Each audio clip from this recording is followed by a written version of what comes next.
vez mais brasileiros estão entrando na justiça buscando acesso a benefícios do INSS. Segundo o Instituto de Ensino e Pesquisa, o INSPER, ocorreu um crescimento de 140% no número de ações entre 2015 e 2019. É isso que vamos falar agora no quadro Seu Direito, que está estreando hoje aqui no Tati Cidade. Quem conversa conosco é a advogada Marcela Menezes, que já está aqui conosco. Boa noite, Marcela, bem-vinda ao Tati Cidade. E para falar de um assunto que é tão importante, o INSS. Quando a gente fala essa sigla, o INSS, muita gente já pensa na aposentadoria. Mas não é só aposentadoria, existem vários benefícios, né? Eu queria que a senhora explicasse, para a gente começar o bate-papo, o que é o INSS e o que ele oferece. Muito boa noite, é uma honra estar aqui podendo falar um pouco dos direitos, né, que muitas das vezes as pessoas não conhecem e acabam deixando passar. O INSS, ele acaba funcionando como uma seguradora, né, que a gente paga durante a vida para poder obter algum benefício, seja numa situação de incapacidade, de doença ou até mesmo a morte de um ente querido e a aposentadoria, né? Então, por conta dessa situação, quando você faz os pagamentos para o INSS, você se torna um segurado e pode acionar esse seguro quando você precisar. Então, a gente tem os benefícios por incapacidade, que eles podem ser chamados como aposentadoria por invalidez e o auxílio-doença, que depois da reforma eles tiveram um novo nome, agora a gente chama ele de benefício por incapacidade temporária, que é o auxílio-doença, e benefício por incapacidade permanente, que é a aposentadoria por invalidez, né? E essa mudança ela é bem interessante da gente explicar para o nosso telespectador, porque antigamente nós tínhamos a noção de que bastava estar doente para poder acionar o seguro. E hoje a gente tem o entendimento de que você tem que estar incapaz para o trabalho para conseguir pedir o auxílio-doença, né? Ou a aposentadoria por invalidez, que são os benefícios por incapacidade temporária e permanente. E aí também nós temos a pensão por morte, que a pessoa pode solicitar quando um ente querido, que era o responsável financeiro pela família, acaba vindo a óbito, e aí a gente tem a pessoa do cônjuge, da convivente, dos filhos e os demais que dependiam dessa pessoa que morreu. E aí nós temos também os benefícios assistenciais, que é o LOAS, né? Aquele benefício que você pode pedir se você é idoso ou se você tem uma deficiência física, e aí é considerado uma pessoa que vive de uma baixa renda. E aí nessas situações você pode acionar o INSS.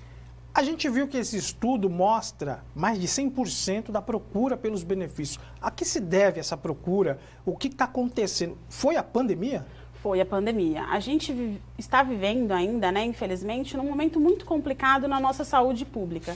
Então, as pessoas, elas estão sendo acometidas pelo Covid e aí, consequentemente, vivendo as sequelas de ter pego esse Covid. E também tem um ponto muito importante, é que com essa implantação do serviço em home office, as pessoas passaram a trabalhar dentro de casa e viver aí com determinados problemas, sejam eles de depressão, de sentimento de síndrome de ansiedade. Isso vai trazendo uma incapacidade para continuar trabalhando. Por conta disso, de toda essa situação que a gente tem vivenciado, a procura por benefícios por incapacidade, seja ele temporário ou permanente, tem aumentado exponencialmente. E aí, por conta disso, o INSS tem sido muito mais vezes acionado do que em tempos passados, né? E também pela pensão por morte, porque a gente tem presenciado, visto nos jornais, nos meios de comunicação, que muita gente veio a óbito. E aí, por conta dessa situação, o benefício da pensão por morte também tem sido algo muito crescente nesse momento. Agora, doutora, a gente sabe que falar do INSS, muitas vezes quem está em casa fala assim, mas o INSS, falando assim, parece ser fácil. Vou lá, abro lá, dou entrada no benefício, consigo, vida ganha. Por que tanta demora?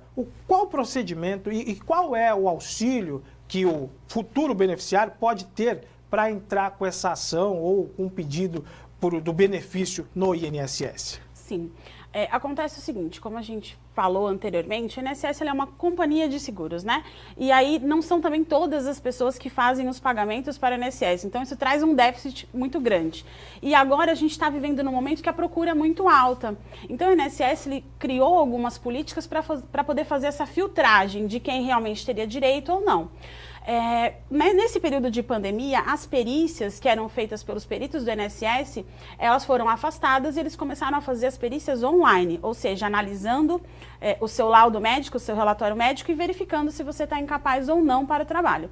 E aí, nessa grande demanda e poucas pessoas trabalhando, acontecem muitas falhas e muitos equívocos, muitas análises incorretas, e isso vai trazendo um grande problema para que a pessoa consiga obter o benefício previdenciário no final.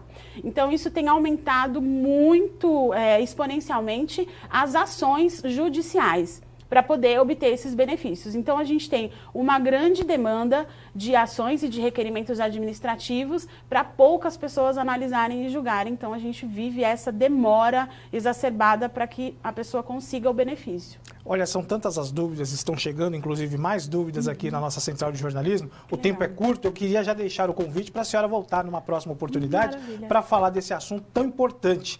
Agora, só fica um adendo, né?